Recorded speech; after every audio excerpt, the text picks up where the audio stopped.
আগে জানতাম যারা গরিব তারা ছিঁড়া কাঁথা ইউজ করে, এখন দেখলাম যে না, বাংলাদেশের মধ্যে সবচেয়ে গরিব ব্যক্তি মনে হয় জয়া হোসেন।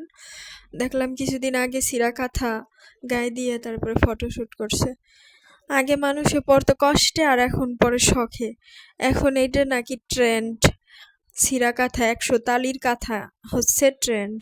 হিসাব করা যায় মানুষ আগে যা দুঃখের কারণে মানে এই করতো, খাইতো বা পড়তো, এখন তা মানুষ সুখের কারণে মানে স্বাচ্ছন্দ্যে বা মানে মজা করে, বিলাসিতার কারণে ইউজ করে বা খায়। এটা হচ্ছে বাস্তবতা। আগে মানুষ কিন্তু ওইসব যেই কাঁথা গায়ে দিয়ে ফটোশুট করছে জয়া আহসান কিছুদিন আগে, সে ভাইরাল হয়েছে। এখন অনলাইনে গেলেই ঢুকলেই ওই রকম কাঁথা।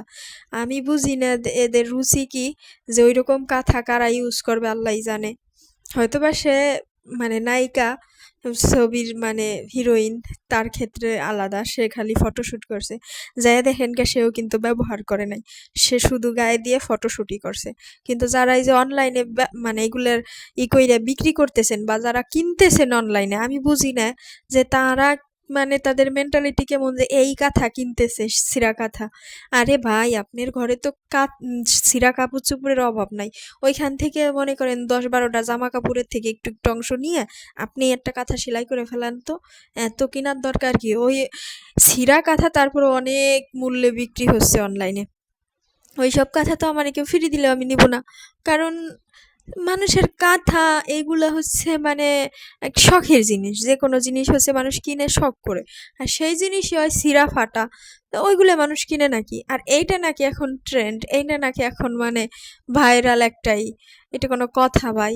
আগে এর জন্যই কথায় যে মুরব্বীরা কি যেন বলে গ্রামের ভাষায়, যে দুঃখের কালে মানে মানুষ দুঃখের সময় মানে যেগুলো ইউজ করে বিলাসিতার সময়, মানে আবার বড় ধনী হইলে বা টাকা পয়সা হইলে ওইগুলোই আবার বিলাসিতাভাবে ইউজ করে। মুরব্বীদের কথা একদম রাইট।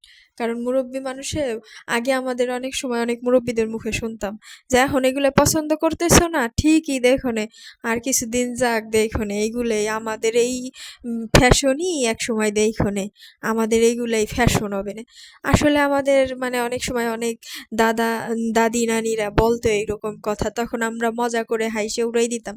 কিন্তু আসলে এটাই বাস্তবতা। দেখবেন যত ওল্ড জিনিস আছে এখন আবার ওইটা ঘুরাই ফিরে আবার ওইটা নিউ জেনারেশনের কাছে মনে করেন ওইটা মানে ফ্যাশন হিসাবে হচ্ছে আপনার মানে সবার সামনে আসতেছে।